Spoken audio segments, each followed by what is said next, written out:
Peace and love, black family. It's the Prince of Pan-Africanism, live and direct. Baltimore, Maryland, Prince Ifa Tunde.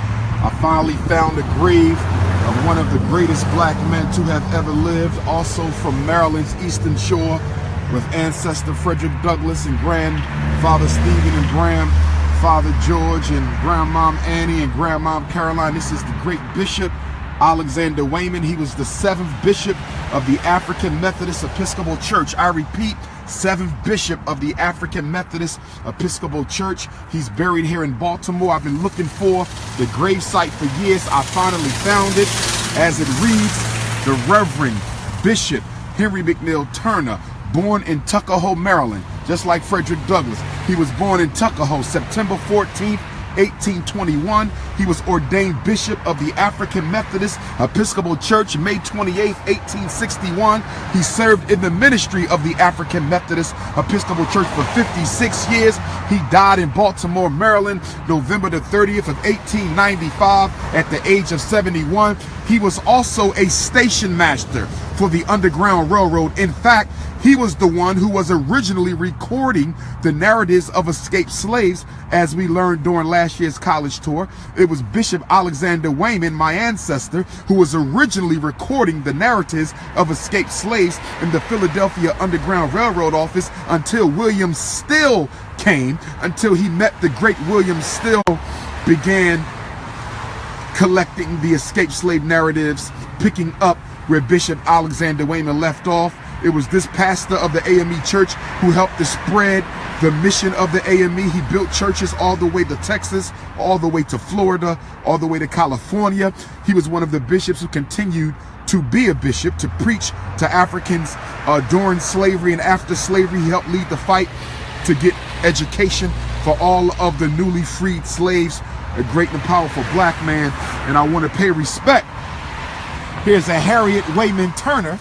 I got to do some research on Harriet Wayman Turner, but as y'all know, Bishop Henry McNeil Turner, one of my heroes, was the, what was he, the 12th or the 11th bishop of the African Methodist Episcopal Church.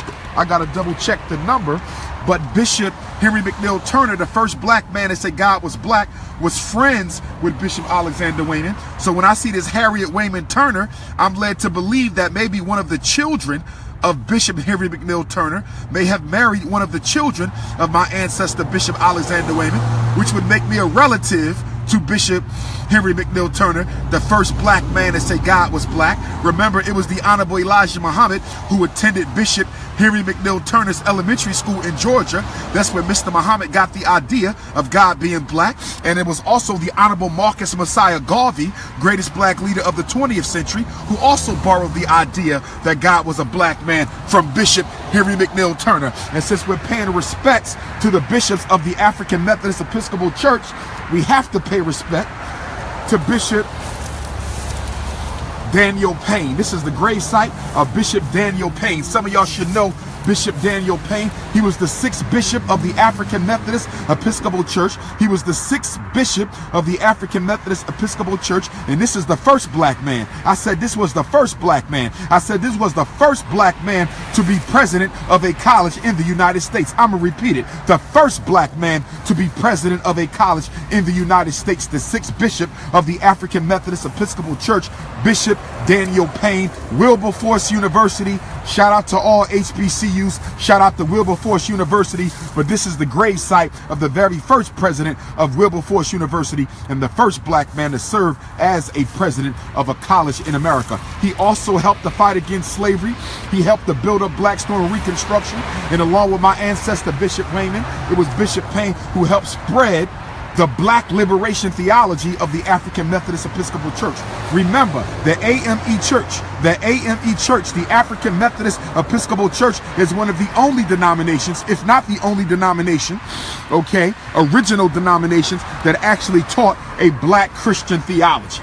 It was a race-based theology, and that's why the flag of the African Methodist Episcopal Church is red, black, and green, the colors of Garvey. I said the flag is red, black, and green, the colors of Garvey. So all y'all hotepping out there, who's criticizing African Methodist Episcopal Church, I just got one question.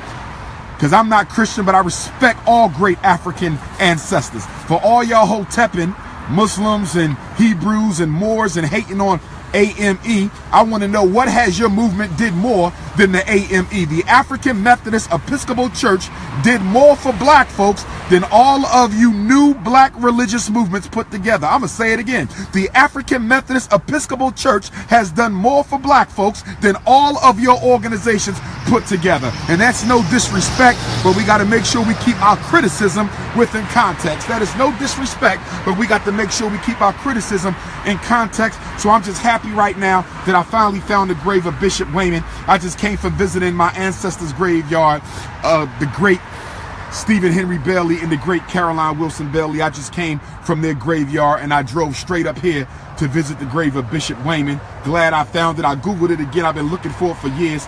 Finally found it. Ashe. This may be the grave of his wife who survived Bishop Wayman. Ashe, rest in peace to the Queen Mother, if that is her.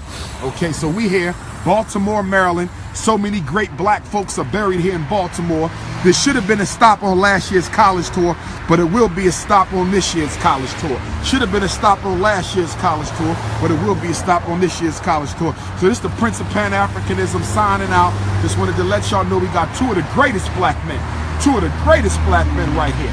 First black college president, Bishop Payne, 6th Bishop of AME, and then we got the 7th Bishop and my ancestor, 4 times great grand uncle, Bishop Alexander Wayman, who was married to my who was the uncle of my 3 times great grandmother, Annie Wayman, who was married to my 3 times great grandfather, George Washington Bailey, the nephew and cousin of the great Frederick Douglass.